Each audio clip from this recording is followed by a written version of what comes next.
been a while, hasn't it? Yeah, so Noah's Heart closed beta started yesterday. Been playing it for a little bit. Mostly just trying to get used to the game and everything like that. As you can see, this game is very pretty. I actually have the graphics on the lowest settings because this game has a lot of frame rate issues right now that I think they're going to work on. Actually, they did release a hot fix earlier yesterday that actually fixed a bit of the stuttering, but they're still working on it. You know, this is what the beta test is for.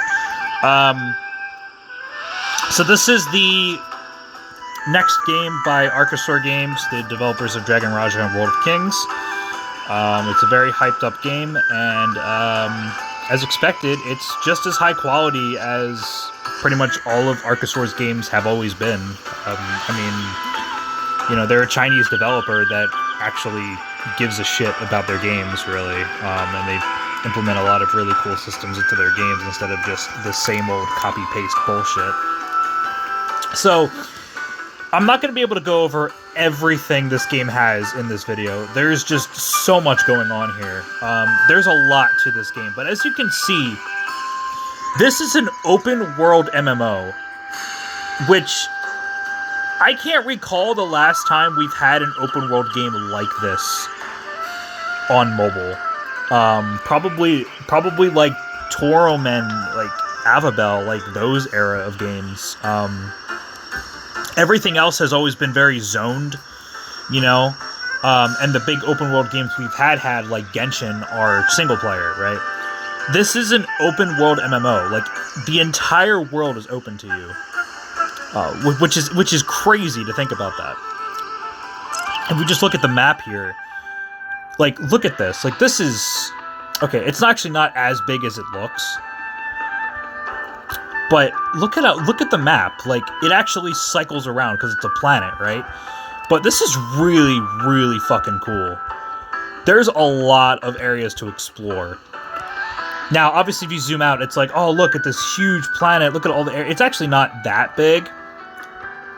But it's still pretty fucking massive. And it's possible that they might also release new planets, too. I don't know, but we'll see. But yeah, this is really cool. And you can just see all of these things here. These are all teleport markers. There's a whole bunch of events marked on the map, and there's also a bunch of hidden stuff too. Like it marks treasure chests, but it only marks the lowest grade chests, the common chests, the exquisite, and then the rare chests. I don't know what the third tier is. You have to actually find on your own, and there's even more stuff that you can find on your own too. There's a boss monster over here. There's a monster camps. These are monster camps. They're basically just instances. So obviously, it's taking a lot of inspiration from Genshin. But I think it makes it a lot more convenient than Genshin. There's a lot of teleporting. There's auto-teleporting, auto-pathfinding, all that kind of stuff. So it makes it a little more convenient, and because it's an MMO, it kind of makes a little more sense, I think. Now, here's the interesting thing about this game. There is auto-combat, right? But the auto-combat in this game is fucking terrible. It really doesn't do much.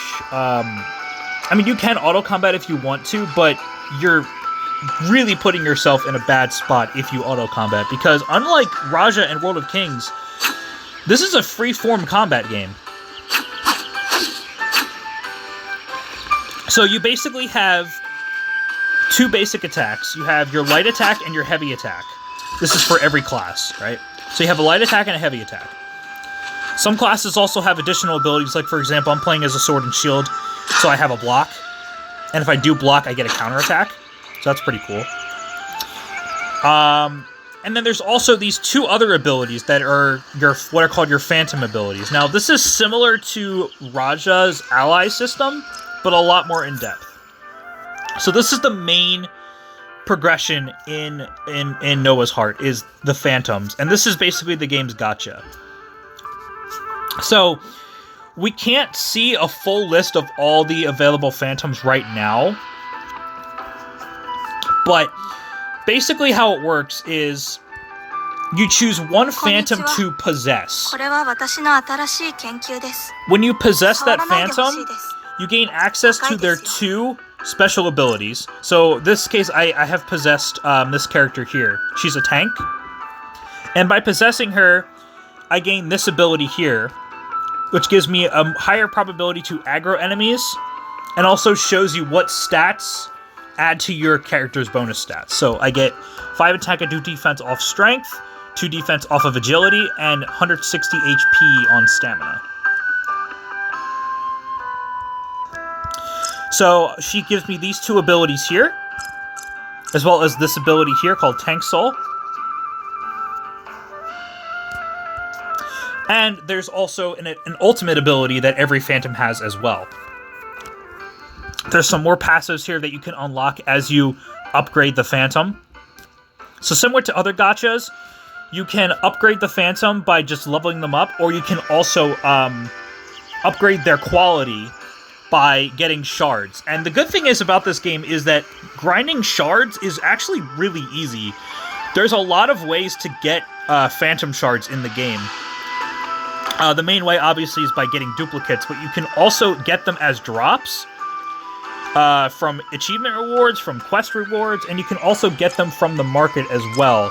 You can buy them, you can buy purple qualities with, these are faction reputation shops, basically.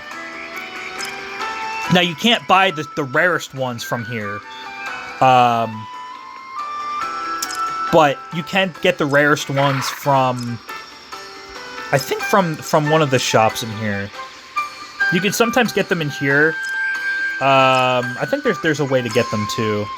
You can buy them from other players. I'll go through this later, what the shop system is like. But yeah, you can also upgrade them using these soul pack things too. There's just a lot of things going on here that's really cool. So, and every Phantom has a class type and a they call it a race, but it's basically their element. So for Phantom classes, there's tanks, rangers, assassins, sages, and fighters. And each of them specialize in different things and have different stats and stuff like that. So like I said, this character's a tank. So she gives me that ability, like I said before, that gives me extra defenses and stuff, and extra aggro. But also her second ability gives me a shield. And as you can see, she's creativity, so she deals thunder damage.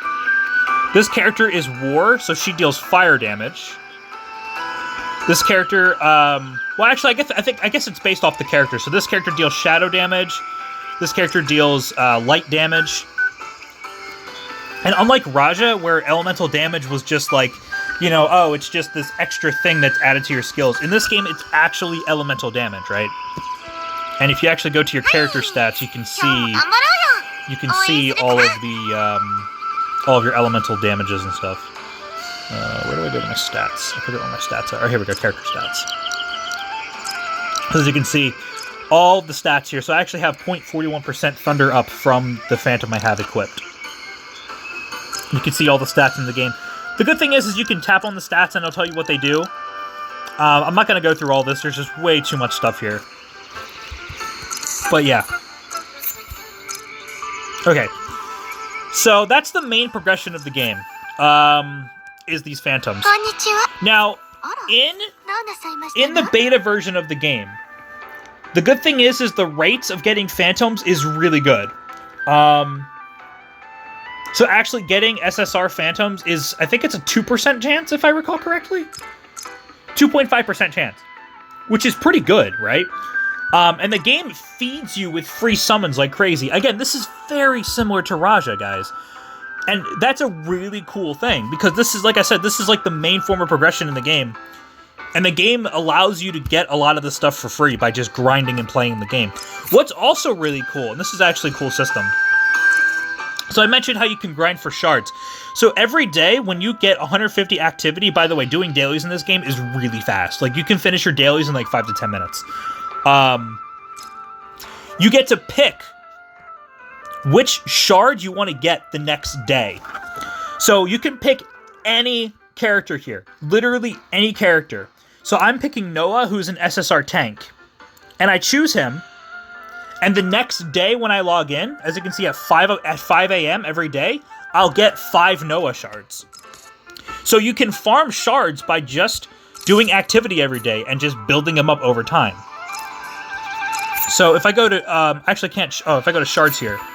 So as you can see, I have 5 Noah shards. To activate him, I need 60. So obviously to unlock him, it's going to take a very long time.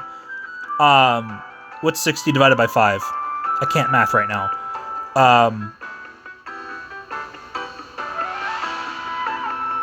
12, right? Yeah, it's 12, I think. Yeah, so 12. So it would take 12 days. 12 days for a free SSR, I like that, you know? Or even to upgrade an SSR. Like, again, that's a pretty cool system. That just lets you upgrade over time. So this shows you all the shards you have of all the different characters. Unfortunately, you can't... Again, the problem I have with this game is you can't see what the characters do before you unlock them. There's no, like, library system where you can see all the characters. As you can see, if you don't have them unlocked, you just can't see what they do. Which is kind of annoying. So, I do hope they upgrade this to allow you to see the characters you don't have unlocked yet. That'd be nice. But yeah, you can also save a whole bunch of preset lineups and stuff like that because you're going to need them for dungeons later. You're going to need, like, different setups and stuff like that. Okay, so the other form of progression is your gear, right? So as you can see, you can also have different gear plans too, which is pretty cool. Because you can change weapons at any time in this game. So if I just want to start using dual blades, there you go. I have dual blades now. So you can just equip any weapon you want. But the thing is, you get proficiency with that weapon. And as you get proficiency with that weapon, you unlock passive abilities as well as gain skill points for that weapon.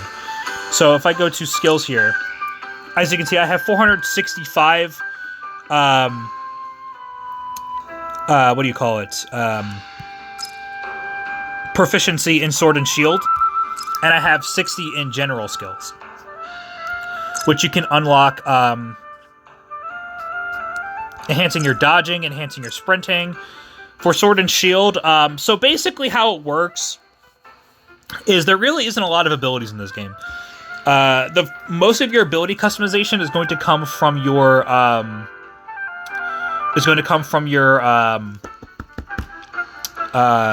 your phantoms.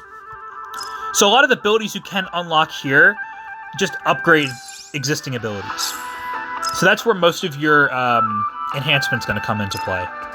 Where most of your builds are going to come into play. But down here, as you can see, these are the passives that you unlock as you level up each weapon. So Sword and Shield, I have Weapon Master, which is the first one, which gives me 20 endurance plus 10% avoid rate, which I guess is dodge rate. I get 20% extra damage with Sword and Shield with targets less than 30% HP.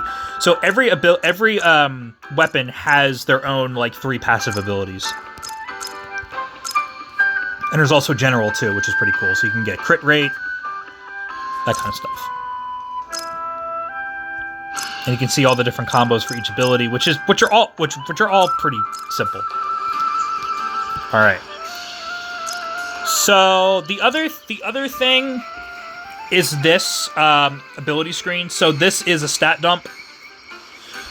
This is basically sigils from Raja, except you have to do them in order. So you have to get these crystals, which you get from finding chests in the world by completing dungeons.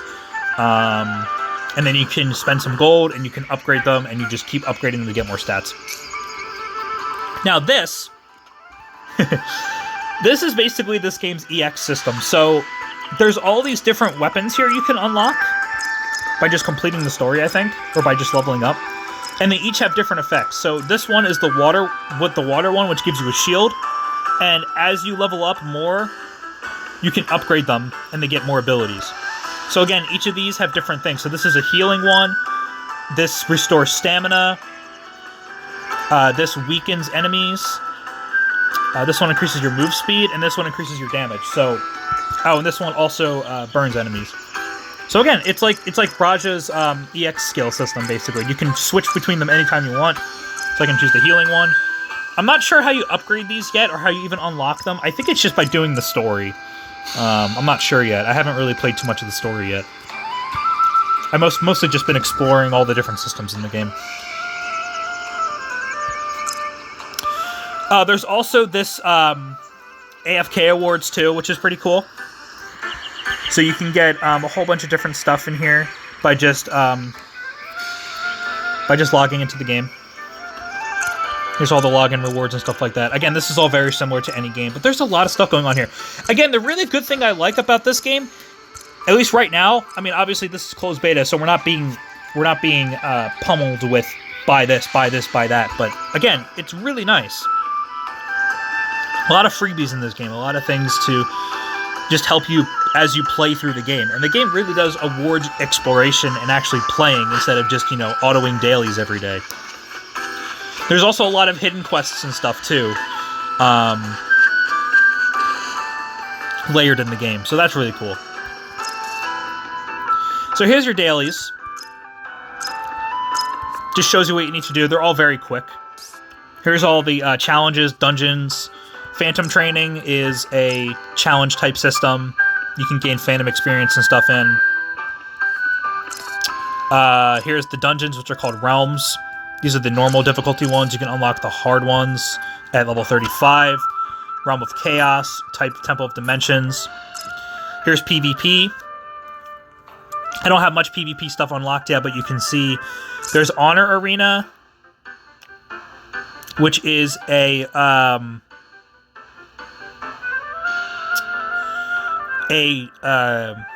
what is this? This is a equal stats 1v1 dueling thing. I think it's only against bots, but I'm not sure.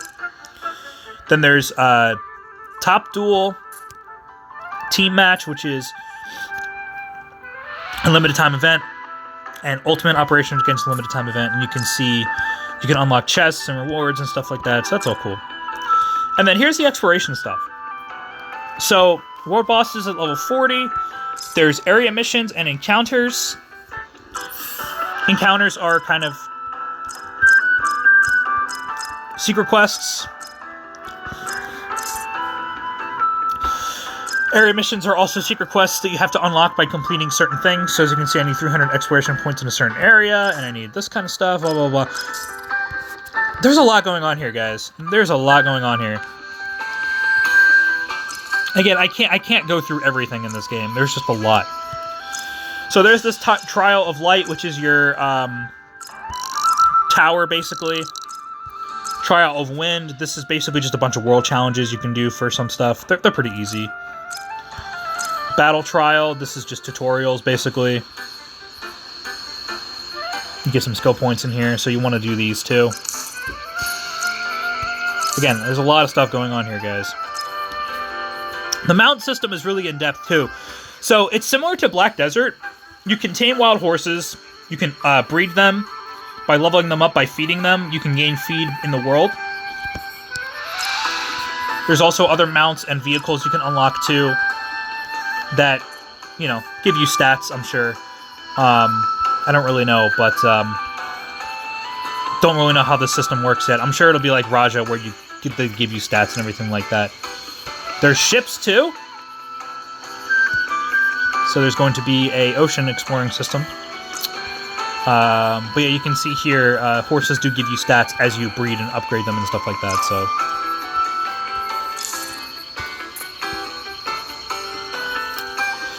Alright, so I guess what I'll do now is I'll show you what combat looks like. Oh, there's also this grappling hook thing. That's really fun. And to get around, also, there's a jetpack. This is a really awkward mechanic, I feel like, though, because you launch into the air, and then you glide around.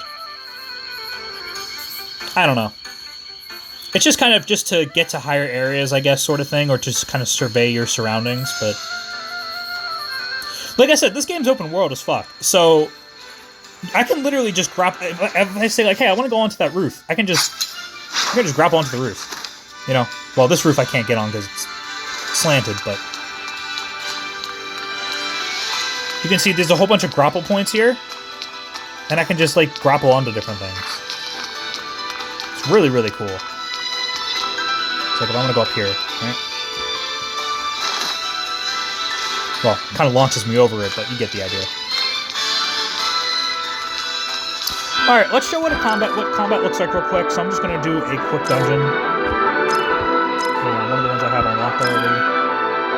We'll do this one. You can see the rewards you can get from them. Now, you do have fatigue. Now, what fatigue is required to enter dungeons, but fatigue actually, your fatigue actually replenishes pretty fast. So I haven't found it too much of an issue yet, but I'm sure as you get higher level and do more challenging dungeons, it's going to be more of an issue. So here's my lineup. If you do a dungeon solo, you take all of your phantoms with you. So as you can see, I have my 3 phantoms with me. If you do it as a party, you obviously use the party members. So let's just do some combat. That's a thing that's really good. So as you can see, your phantoms do a lot of damage. But also because I'm more of a tank character.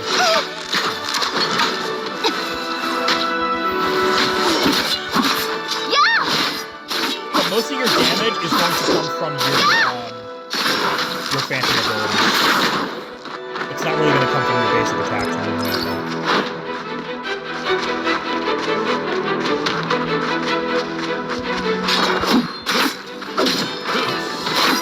So there is like combos and stuff. Really nothing too free-flowing. It's all very basic. But it works, you know. Pretty cool. Ooh, that's hard. So, similar to like, I guess, Ragnarok, there's like monster cards you can get that you can upgrade and stuff like that. I don't really know how it works yet because I haven't unlocked them, but it's something interesting, I guess. I have to do more of the story to unlock that system, I think.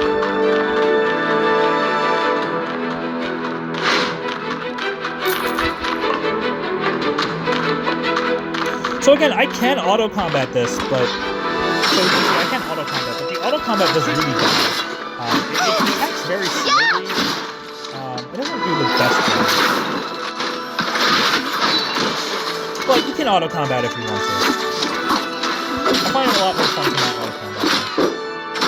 But, you know, it's more of a convenience thing than anything else.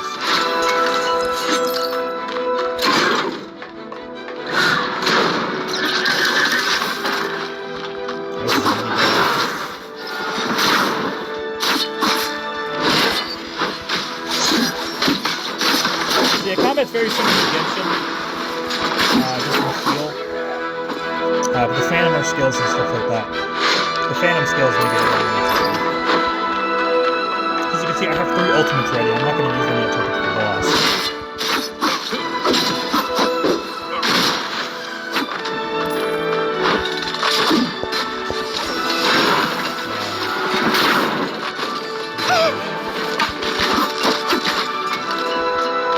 One thing I will say though about the game's gameplay is it feels very janky sometimes, especially with movement and getting comboed and stuff like that. It can feel very weird. But I'm sure it's something we'll get used to, but just first impressions, it's very strange.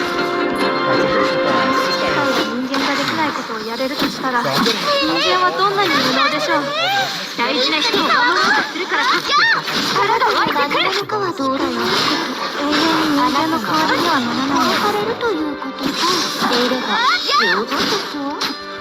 As you can see, we also don't have a shield because of our tank character. Now what's cool about some of the guns is you can actually grapple onto them like this, and I can attack them. This guy actually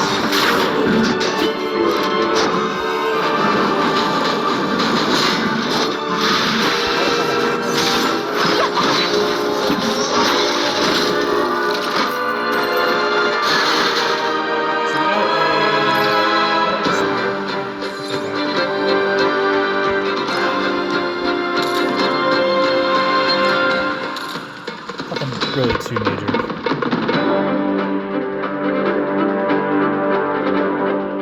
So yeah, a lot of the times you're gonna get weapons that you don't want to use, but you know, it's no big deal. Oh, my inventory's full. My inventory gets full way too often, but the thing is you can just decompose.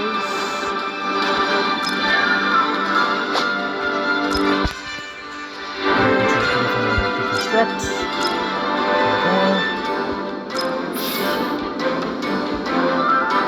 Oh, this sword is really hard, buddy. So gear also has random stats on it, but you can't transfer the random stats like you can in Raja, which is a little bit iffy. I'm not really as big of a fan of it. You know, I like how Raja did it a little bit.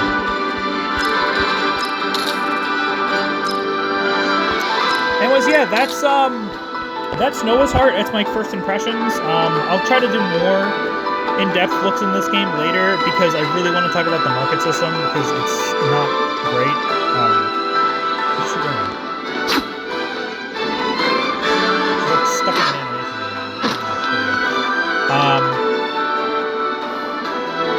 But yeah, I'll try to make more videos of this game if I have time.